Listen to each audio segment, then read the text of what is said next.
Hello everyone, free education channel में आपका स्वागत है। आज हम पढ़ेंगे क्लास 6 चैप्टर 6। सुबह फिर हमारा कंप्लीट हो गया था। आज हम 6 चैप्टर की रीडिंग करेंगे। पोलियो की बीमारी से बच्चे विकलांग हो जाते हैं। बच्चों को इस बीमारी से बचाने के लिए उन्हें पोलियो की दवा पिलाई जाती है। पोलियो से अक्सर बच्चे क्या है, विकलांग हो जाते हैं, उनका हाथ पैर जो है काम नहीं करता। और बच्चों को इस बीमारी से बचाने के लिए उन्हें पोलियो की दवा पिलाई जाती है, टीका वगैरह लगाए जाते हैं। इस सच्ची घटना में पोलियो विकलांग बालिका रेशमा अपनी सूझबूझ और साहस से काम लेती है। इस सच्ची घटना में किसका नाम लिया गया है? रेशमा। रेशमा लड़की, जो एक लड़की है, वो अपनी सूझबूझ से जो है अपने साहस का काम लेती है। उसकी शारीरिक कमी उसके इरादों में कभी बाधा नहीं बनी।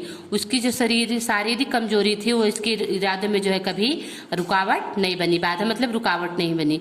वह जिंदा दिली और परिश्रम से अपना जीवन कैसे जी रही है, इसका निरूपण इस घटना में किया गया है। वो अपनी जिंदा दिली से, अपने साहस के बल से अपने जीवन कैसे जी रही है, इसी घटना को जो है कहानी के माध्यम से हमें बताया गया है। सुबह सुबह रेशमा ने देखा कि घर के सभी लोग सफाई में व्यस्त हैं। कोई सामान झाड़ रहा है तो कोई मकड़ी के जाले उतार रहे हैं। रेशमा ने सोचा आज जरूर कोई खास बात है। सुबह सुबह रेशमा क्या देखती है कि घर के सभी लोग साफ सफाई में जो व्यस्त है, कोई सामान को झाड़ रहा है तो कोई मकड़ी के जाले उतार रहा है। रेशमा ने मन ही मन सोचा कि आज जरूर कोई खास बात है जो इतनी साफ सफाई हो रही है। माँ, आज कोई खास बात है? रेशमा ने अपनी माँ से पूछा कि माँ, आज कोई खास बात है?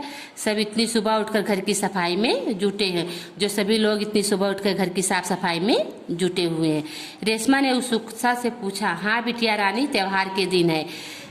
रेशमा ने जो है बड़े उत्साह से पूछा तो माँ ने बोला, हाँ बिटिया रानी, आज त्योहार का जो है दिन है, भूल गई क्या?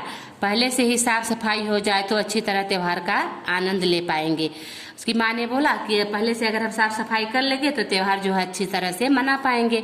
माँ ने प्यार से रेशमा के गाल को सहलाते हुए कहा। माँ ने उसे प्यार से जो है सहलाते हुए उसके गाल को जो प्यार से सहलाया और उससे बोली, ओह मैं तो एकदम भुलक्कड़ हो गई हूँ, पर माँ आपने मुझे तो कोई काम सौंपा ही नहीं है, मैं क्या करूं?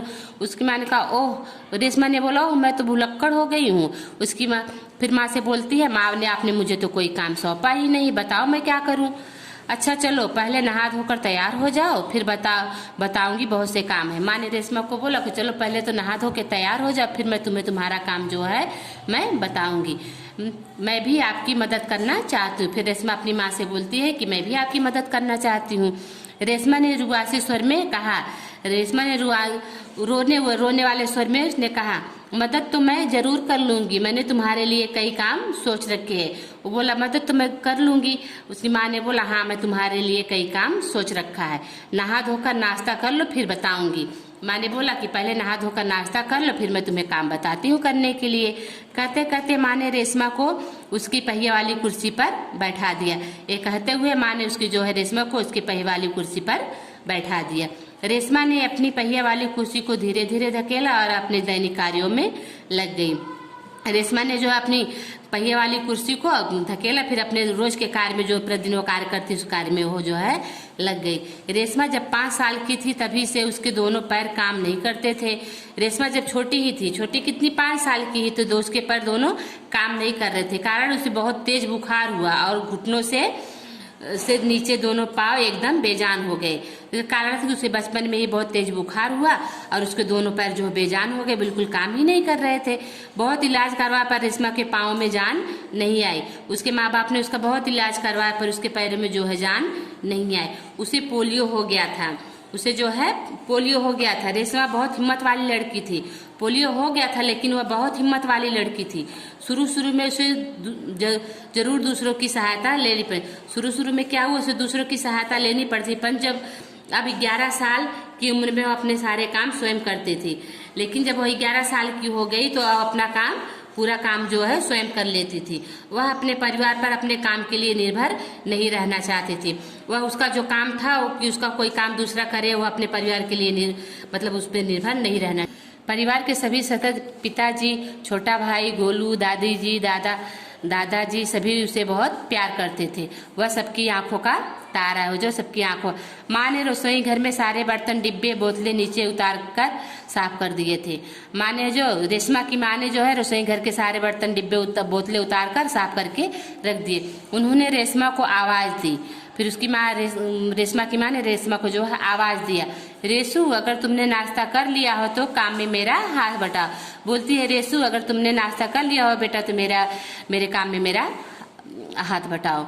हाँ माँ मैंने नाश्ता कर लिया है। फिर वो बोलती है हाँ माँ मैंने नाश्ता कर लिया। दूध का मेवे वाला दलिया बहुत अच्छा बना है। फिर बोलती है कि जो दूध का मेवे वाला दलिया आपने बनाया था वो बहुत अच्छा बना है।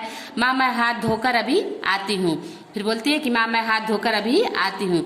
रेशमा अपनी कुर्सी को धकेलते हुए रसोई में पहुंची। रेशमा फिर अपनी कुर्सी को क्या है धकेलते हुए रसोई में जाकर पहुंचती है।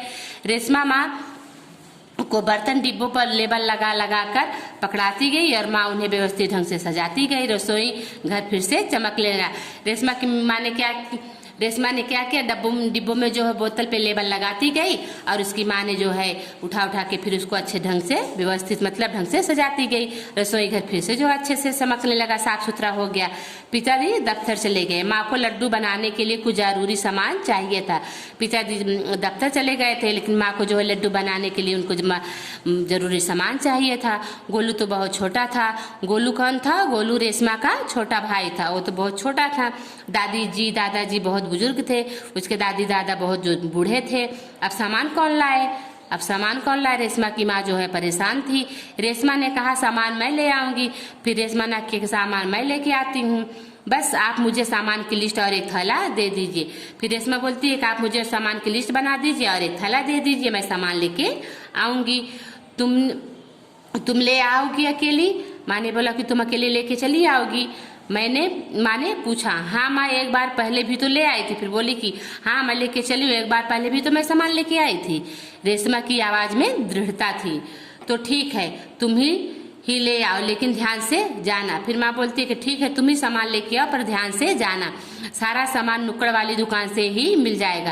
ये जो सारा सामान है पास वाली दुकान पे ही सब मिल जाएगा। थोड़ी बाद रेशमा सारा सामान लेकर लौटी। थोड़ी बाद रेशमा जो है माँ ने सामान मंगाने के लिए दिया था वो लेकर लौटती है। उसने गोलू को आवाज दी। गोलू ये लो तुम्हारे लिए टॉफी लाई हूँ। फिर बोलती कि लो गोलू मैं तुम्हारे लिए जो टॉफी लेके आई। गोलू टॉफी पाकर खुशी से उछलने लगता है। गोलू को जो टॉफी मिली वो उसको पाकर वो खुशी से जो है उछलने लगता है। कुछ ही दिन बीते थे। एक दिन शाम को रेशमा का घर दियों की झिलमिलाहट प्रकाश से गूंजने लगा। कुछ ही दिन बाद जो है शाम को रेशमा का घर जो है दियों की झिलमिलाहट जो प्रकाश से घर जगमगाने लगा। पूरा मोहल्ला जगमगा रहा था। जहाँ रोशनी ही रोशनी थी, जहाँ पे प्रकाश ही प्रकाश था। क्या जमीन क्या आसमान। दादी जी ने बताया कि दीपावली अंधेरे पर उजाले की जीत का त्योहार होता है। दादी ने बताया कि दीपावली का त्योहार जो है अंधेरे पर उजाले की जीत का ये जो है त्योहार होता है। बुराई पर अच्छाई और असत्य पर सत्य की सदा जीत होती है। और बुराई पर अच्छाई की जीत होती है और असत्य पर हमेशा सदा की जो है जीत होती है। एक दिन रावण को पराजित कर राम अयोध्या लौटे थे। दादी जी बोल रही थी कि एक दिन रावण को पराजित कर राम जी अयोध्या लौटे थे। उसी खुशी में यह त्योहार मनाया जाता है। उसी खुशी में जो है त्योहार मनाया जाता है। रेशमा और गोलू बड़े ध्यान से दादी जी की बातें सुन रहे थे। दादी जो बता रही थी रेशमा और गोलू जो उसको बड़े ध्यान से उनकी बातें जो है सुन रहे थे। कुछ देर बाद सबने मिलकर पूजा की और प्रसाद खाया।